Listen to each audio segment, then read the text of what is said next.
Today it's time to get rid of the AHC system for good. Like most people, I've disconnected it and just left it abandoned on the frame. And now it's time to get rid of all this dead weight, weigh it, see how much weight we're saving, and finally get the frame cleaned up and all of the tubing removed. I know getting rid of the AHC is not always the best move if you can salvage it, because it is obviously the best suspension you can get, but due to all the rust, I can't keep the AHC reliably going, so I had to remove it, and now I have to actually remove it. Alright, we're going to try to take out this AHC components. We have the rear globe and solenoid. We have the accumulator, which is right here. This needs to come out. I got the bottom bolts out. Unfortunately, the top bolts are on the top of the frame, which is a real pain. So again, I got the bottom bolts out, and the top's another, there's one bolt on the top, a 12 millimeter. But what I've been doing is basically prying up on here and getting it super loose, and then either trying to take that bolt out or just getting this to basically snap off. I also cut these lines. It's not worth trying to unscrew, it's just a real pain. Alright, so I've been prying at this, and then I remembered I cut these two lines off with the Sawzall, and then I was prying away with this guy and just shoving it up under here and prying up. And I managed to get the Sawzall in there, and you can kind of see I did cut it a little bit. But what I realized is on the other side I had this guy, and this is really the key, because this thing is freaking impossible to get off. But what you do is you put a pipe wrench on the body, clamp it around the body wherever you can, and then you twist and it just snaps right off. So if you can't get that bolt out, which, you know, on cars that have a good amount of rust on them, that's, first of all, that it's only 12 millimeter, but it's hard to get to, and you got a gap that tight. It's really, I think it's probably designed to put on when the body's still off the car, you know, the body, before they put the body on, they screw that in and screw all the stuff down. So unfortunately, it's really difficult to get off. And you also have that in the way on this side. The other side, you don't have that thing in the way. I'll find out what that is in a sec, but that module is in the way, so you can't even get to this bolt from the inside. So anyway, I'm gonna go ahead and use this pipe wrench to get this thing off. But real pain in the groin. Alright, took me about literally 2 minutes after I said that I'm gonna use this. I'm not even exaggerating. So I just grabbed it by here and started just hitting it, and it just snapped right off. So having a good Sawzall blade, you know, a good metal cutting Sawzall blade, I cut that deep into it in about less than 30 seconds. So definitely want to have some good Sawzall blades. I actually almost cut this globe right off. So having a good, I have a Diablo blade on there, and the thing just goes to town. That was, you know, like a 10-second cut there. Could have probably cut this off in a solid 45 seconds. Anyway, got one down.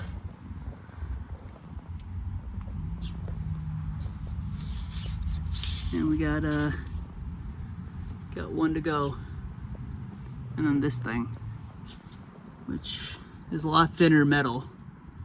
So might be able to just actually pop this off the bracket and then deal with the bracket afterwards. Okay, you got the two lines coming into the top of this thing. I was able to get the Sawzall blade right into here and just started cutting that bracket. The back of this thing is just loose. I already unbolted it from this bracket. So, or actually I don't know if that broke off or if I unbolted it, but anyway, the only thing holding it is this guy. And there's also a clip on the back side. I'm gonna undo all these clips because these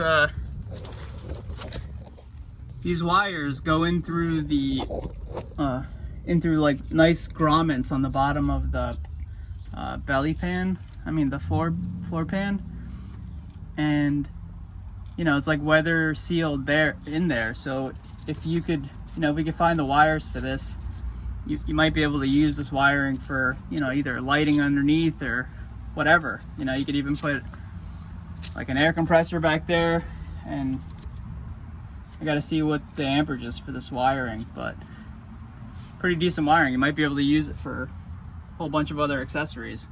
So don't just, you know, destroy these connectors, because you could definitely use it for other things.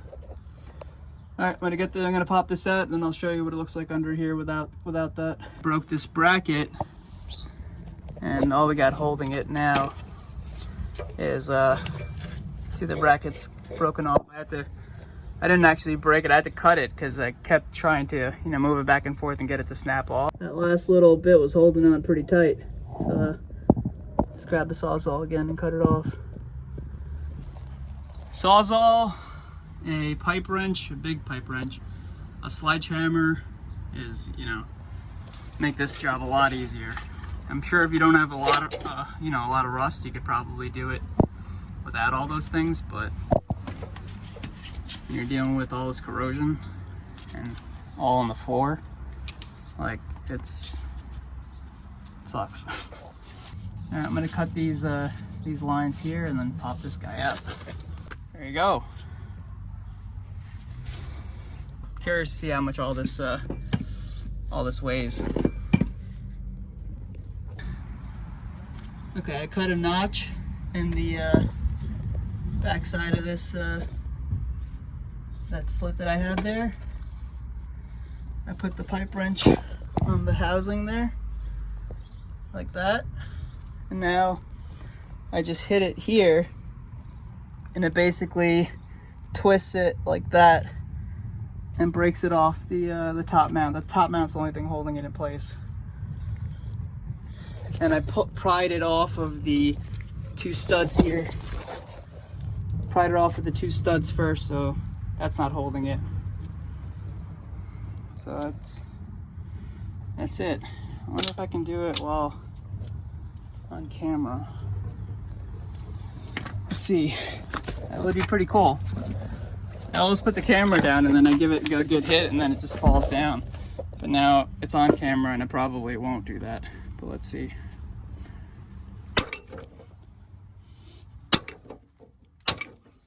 Yeah, no.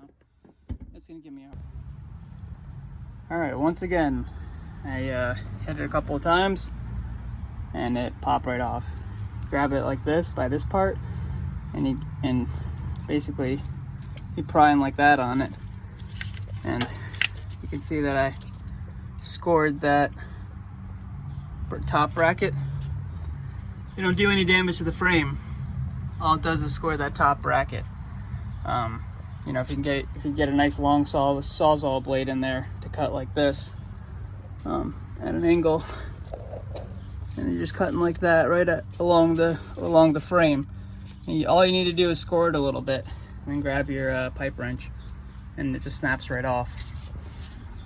All right, I'm gonna cut this line and see where all of these, you know, AHC piping, where all these lines go. I don't know if you can see that, but that's some really thick, you know, it's high pressure you're dealing with, and it's super thick pipe wall. Yeah, your failure pointers are these globes and the pump itself. All right, I'm gonna go ahead and cut this off.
is your torsion bar connection point here. And along that is where these AHC lines go. See, the two smaller ones go down. One goes over to this side. You can see it sticking out there. This guy comes up and over. The other one's here. It was up over here. And all of them basically come up along here and down into there and up over there. So this goes up over into the accumulator, that large one. So we're going to take that out. I'm going to take the smaller ones off and pull them out here.